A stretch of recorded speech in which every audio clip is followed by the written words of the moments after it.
You've got 7 days in a week, but God only asks for one of them to look different. Why is that one day so important? Hi friends, welcome back to Words for Living, where we discover how God's Word speaks into everyday life. If your days ever feel like a blur of busyness, today's verse is going to be a breath of fresh air. And if you'd love more encouragement like this, go ahead and subscribe so you don't miss out. You know, with all the noise and demands of life, it can feel impossible to slow down. But God actually built rest into the rhythm of creation. Let's look at His words in Exodus 28, ESV. Remember the Sabbath day to keep it holy. That little word holy doesn't just mean religious. It means set apart, distinct, different from the rest. God's call to Sabbath isn't about adding another burden. It's about receiving a gift, a day that looks unlike all the others, a day for rest and renewal with Him. Think about the pace of life today. We live in a culture that prizes being busy. Schedules are packed, phones buzz constantly, and we're praised when we're productive. But in the midst of this rhythm, God calls His people to live differently. He says, "Remember the Sabbath day to keep it holy." The Sabbath isn't just a suggestion, it's one of the 10 Commandments. It's rooted in the very rhythm of creation.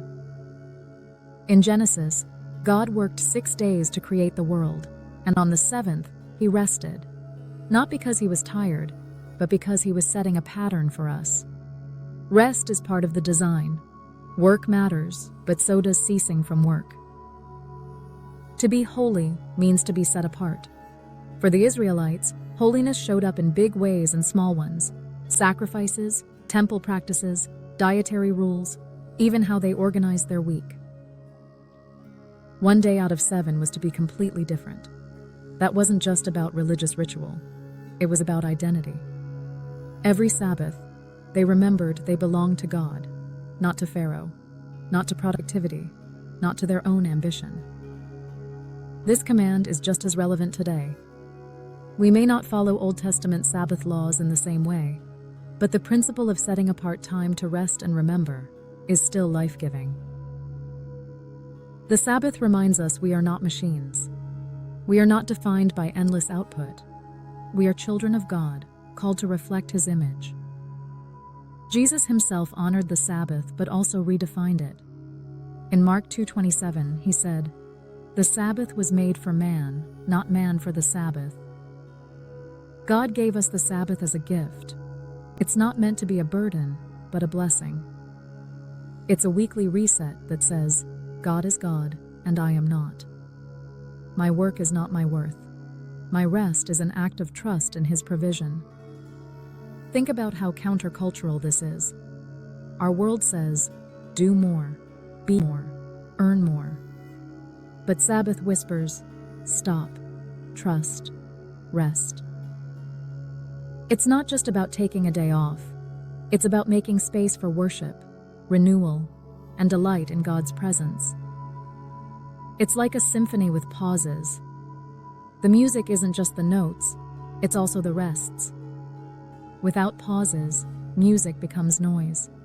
Without Sabbath, life becomes noise.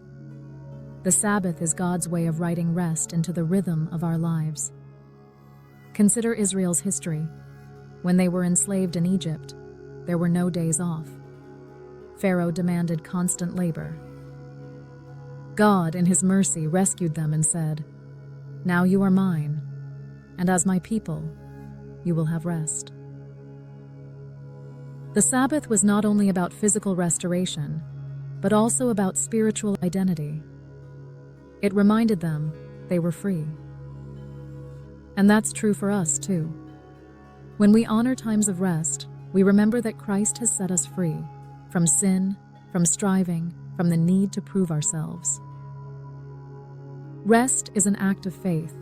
It's saying, God, I trust you to keep the world spinning while I stop.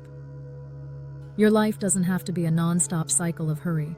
The Sabbath reminds you that God is in control, not your calendar.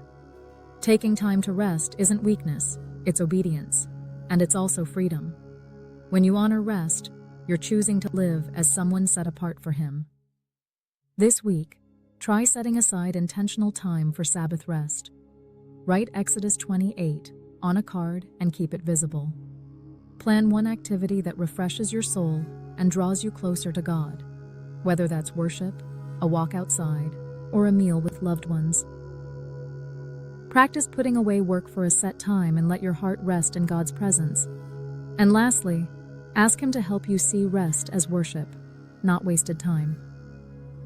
Let's pray. God, you are holy, and there is none like you. Thank you for setting apart time for rest and reminding us that we belong to you. Teach us to slow down, to honor the rhythm you designed, and to find our identity not in what we do, but in who you are. In Jesus' name, amen. Remember, God didn't create you for non-stop striving. He created you for rhythms of work and rest. If today's message encouraged you, share it with someone who needs that reminder. And don't forget to subscribe for more devotionals that bring God's Word into everyday life. I'll see you in the next one.